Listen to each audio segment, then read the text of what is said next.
Students, आज हम chapter number 2 सामाजिक विज्ञान का पढ़ने जा रहे हैं, जिसका नाम है संघर्षकालीन भारत 1206 ईस्वी से 1757 ईस्वी तक। इस चैप्टर में 3 बड़े भागों में हम बांट सकते हैं इस चैप्टर को।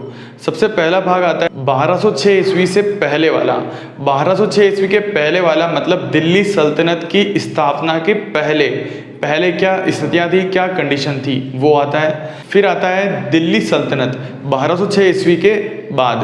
1206 ईस्वी के बाद अलग अलग वंश आते हैं। 1206 से लेके 1526 तक हम दिल्ली सल्तनत को समझेंगे और 1526 के बाद मुगल कालीन भारत को पढ़ेंगे।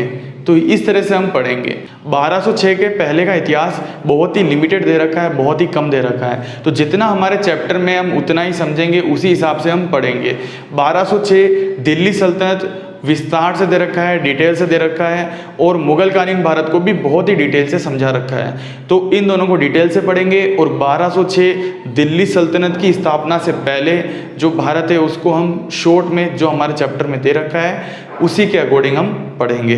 तो चलिए स्टार्ट करते हैं चैप्टर नंबर 2 को और समझते हैं इसकी स्टोरी को। दिल्ली सल्तनत की स्थापना से पहले की बात को समझते हैं। दिल्ली सल्तनत की स्थापना से पहले भारत पर तुर्की व अरब देश के शासक लगातार हमला करते रहे तथा हमारे भारतीय देश के राजा शासक इनको लगातार खदेड़ते रहे, भगाते रहे और इनसे संघर्ष करते रहे। आज से लगभग 1500 साल पहले मोहम्मद हजरत ने इस्लाम धर्म की स्थापना की तथा इन्हीं के दामाद अली ने अपने आप को खलीफा घोषित कर दिया। खलीफा एक इस्लाम धर्म का सर्वोच्च पद होता है, सबसे ऊंचा पद होता है। धार्मिक गुरु या अन्य स्थिति में भी सर्वोच्च पद होता है, अर्थात सबसे ऊंचा पद होता है खलीफा। ये अरब देश के मोहम्मद हजरत के दामाद अली ने अपने आप को घोषित कर दिया। तो अब समझते हैं इसके आगे की स्थिति को। तो खलीफा अभी आपको मैंने बताया, खलीफा क्या है, तो सर्वोच्च गुरु या सबसे बड़ा पद होता है। ठीक है, सबसे बड़ा क्या होता है, पद। पर किसका, इस्लाम धर्म की बात कर रहे हैं अपन यहाँ पे, जो अरब देश के मोहम्मद हजरत के दामाद अली ने अपने आप को घोषित कर दिया था। अब अगला जो आता है सुल्तान। चैप्टर के अंदर ये शब्द हमें बार बार मिलेंगे, इसलिए इन शब्दों को हम समझ लेते हैं, उसके बाद चैप्टर को आगे पढ़ेंगे। तो खलीफा समझ में आ गया। दूसरा आता है सुल्तान। सुल्तान क्या होता है, वह व्यक्ति जो खलीफा की सत्ता में विश्वास रखता है। मतलब ये कह सकते हैं कि वह व्यक्ति है जो खलीफा की बातों को मानता है या उसकी सत्ता मतलब हो गया शासन। ठीक है, उसके शासन को मानता है, वो जो कहेगा वो उन बातों को वह व्यक्ति मानता है, वो क्या कहलाता है, सुल्तान। ठीक है, जैसे मान लो अब खलीफा ने किसी और को कहीं पर भेजा तो वो वहाँ पर शासन कर रहा है, राजा के तौर पर शासन कर रहा है, पर वो जो राजा होगा वो अपने आप को क्या कहेगा, मैं सुल्तान हूँ, क्योंकि वो किसकी बात मान रहा है, खलीफा की बात मान रहा है। समझ गए बात को। फिर बादशाह आता है, वह व्यक्ति जो खलीफा की सत्ता में विश्वास नहीं रखता। ठीक है, नहीं रखता, क्योंकि अब ये खलीफा की बात नहीं मानेगा तो इसको क्या बोलेंगे, बादशाह। जो मुगल थे वो अपने आप को बादशाह कहते थे, क्योंकि वो खलीफा की सत्ता में विश्वास नहीं रखते थे। खलीफा एक तरह से भगवान के पद के बराबर माना जाता था। ठीक है, इसके आगे की बात को समझते हैं। भारत पर लगातार विदेशी आक्रांतों ने आक्रमण किए। लगातार विदेशी आक्रांतों मतलब हो गया शासक या राजा।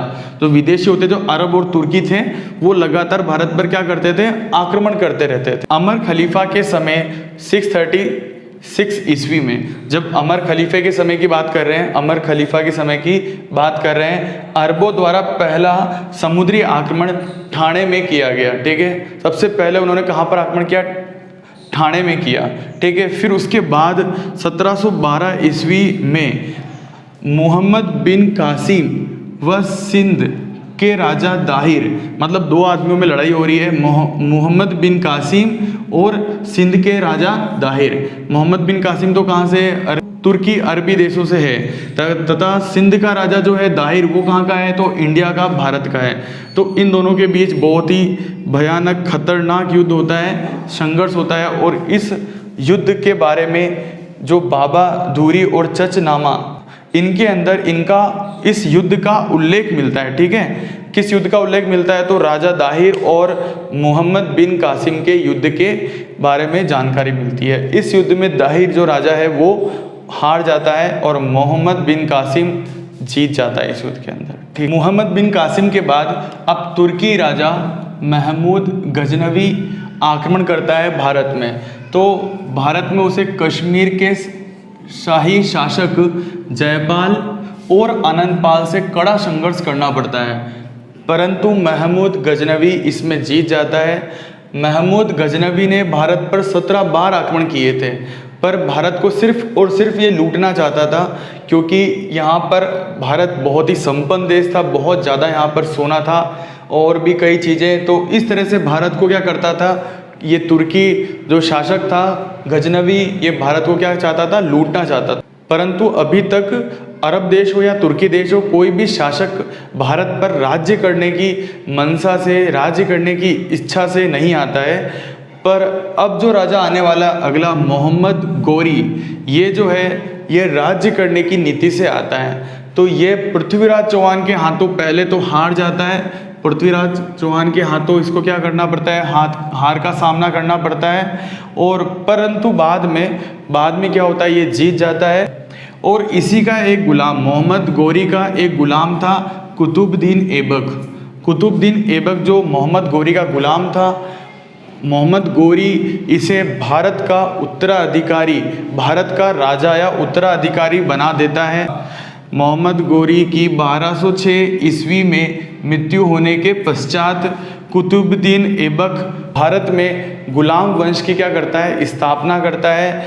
और यहीं से भारत में गुलाम वंश की स्थापना हो जाती है तथा दिल्ली सल्तनत की स्थापना भी कुतुबुद्दीन ऐबक के साथ ही हो जाती है। ठीक, और यहीं से मुस्लिम जो यहाँ पे राजा थे उनकी भी शुरुआत यहीं से हो जाती है। तो आप समझ गए दिल्ली सल्तनत के पहले की हिस्ट्री जो मैंने आपको बताई, आपको समझ में आ गई होगी।